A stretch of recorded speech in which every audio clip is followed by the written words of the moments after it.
All right, what I got here is a Hyster tilt cylinder, cylinder number 506537581. I do believe when I was looking this up online, it said a Yale forklift as well. So this could be used for Hyster and Yale, I'm assuming. But this one specifically come off of a Hyster. And we're going to be doing a reseal on it. If you like this sort of stuff, if you would go down there and click the subscribe, turn the bell on for notifications, and give this video a thumbs up if you enjoy it. I was looking on statistics, about 90 to 95% of you that view my content are not subscribed. So I implore you, please go down there, consider clicking that subscribe. It would help out quite a bit. All right, and we're gonna get into this. First of all, we're gonna bleed the oil. I've got the ports upside down, or I got the ports on the bottom. I'm gonna bleed the oil out.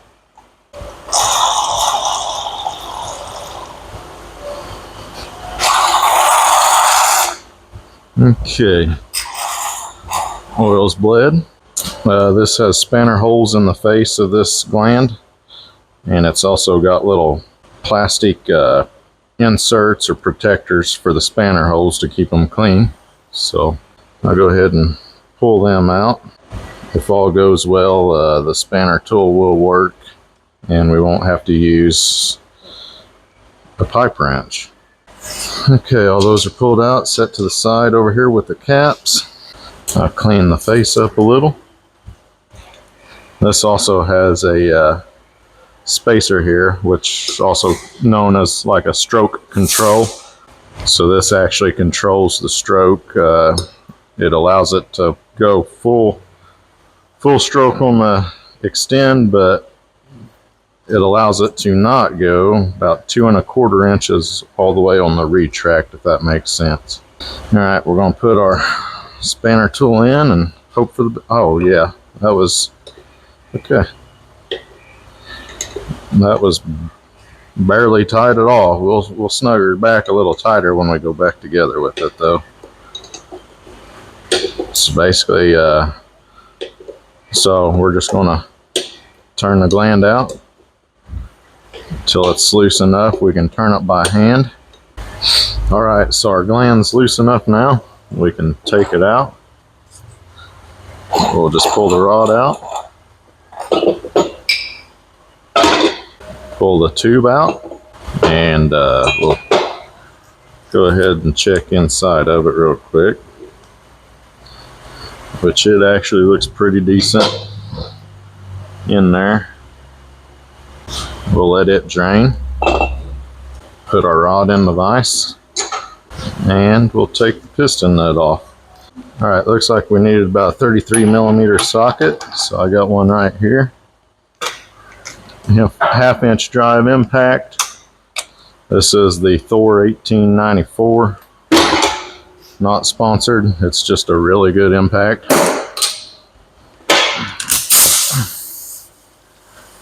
And we're going to take the piston nut off.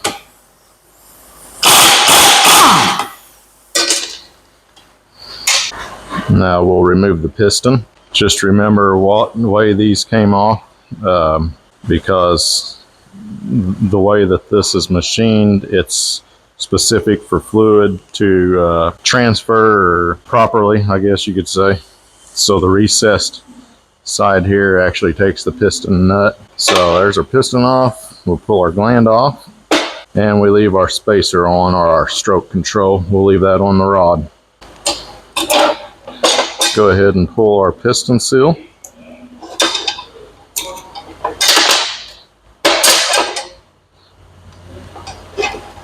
Take the expander off. There's that. Now we'll go to the gland or the head. Take the O-ring off. Take the backup off. Go to the bottom side. Take the U-cup out.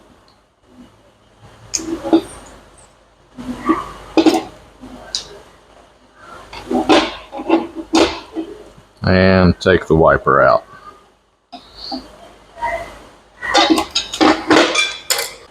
Alright, we've got all those out.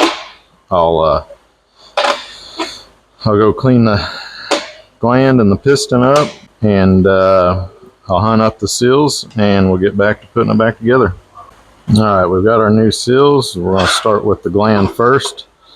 We're going to put it upside down and start with the backup ring right here. Backup and O-ring goes in this groove. This backup ring is contoured and it will face towards the pressure side because it'll have to back the O-ring.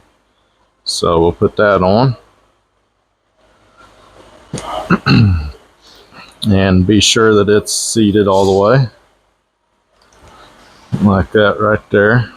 Next we'll take our O-ring, stretch it on. It'll go on like that. Okay, this one actually has the U-cup, goes in from the bottom. So we'll take and start the U-cup in on one side, like that, and then we'll just push it in. Just like that. And that bevel faces towards the bottom. If you can see it in there, that bevel is at the bottom. That bevel faces towards the pressure. Now the top side, we got our wiper, push in wiper. It'll go in like this, get one side started,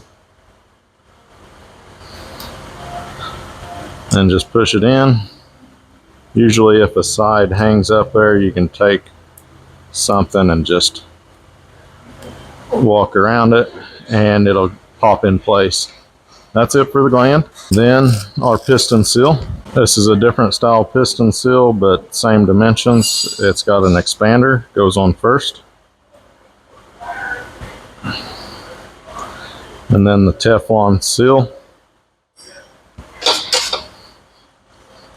I'll get it started.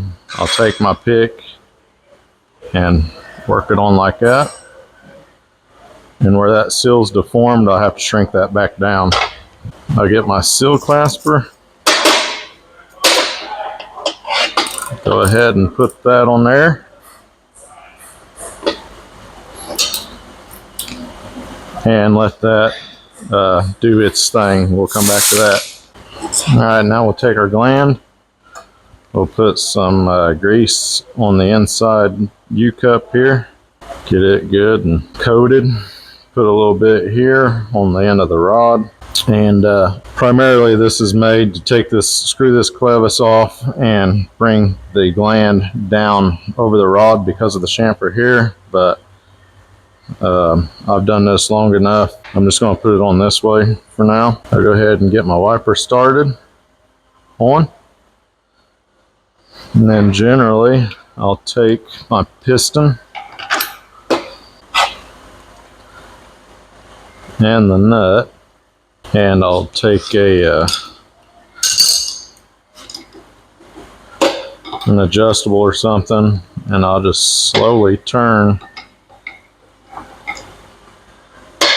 that on.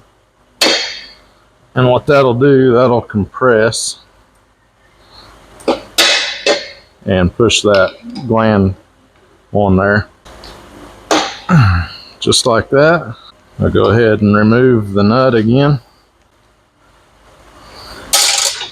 I'll pull that off, and just so I can inspect and see if there's any rubber cut.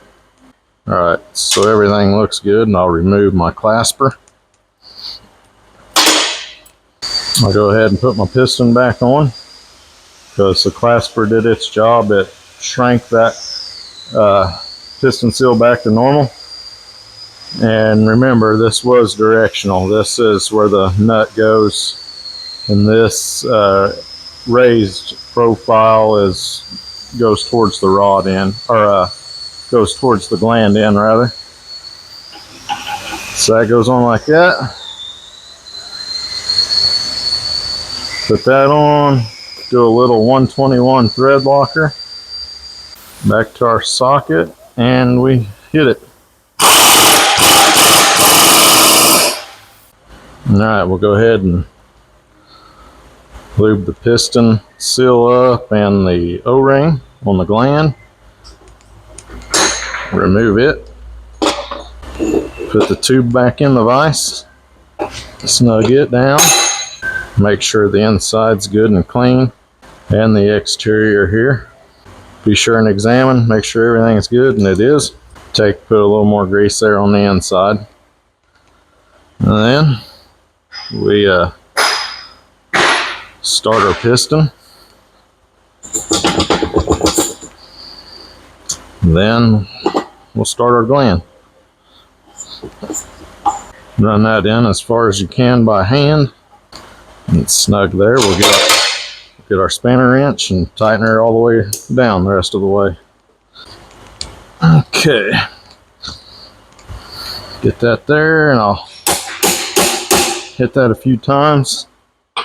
It's tighter than it was when I took it apart, I guarantee it. And we put that back in. Oh, put our plastic pieces back in our pinholes. Push that all the way in. Put our caps back on it, and that's it.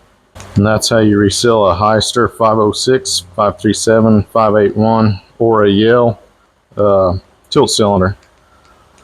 So if you got anything out of this, if you would consider go down there clicking the subscribe, turning the bell on for notifications, and giving this video a thumbs up if you got anything out of this or enjoyed it. So till next time, thanks for watching.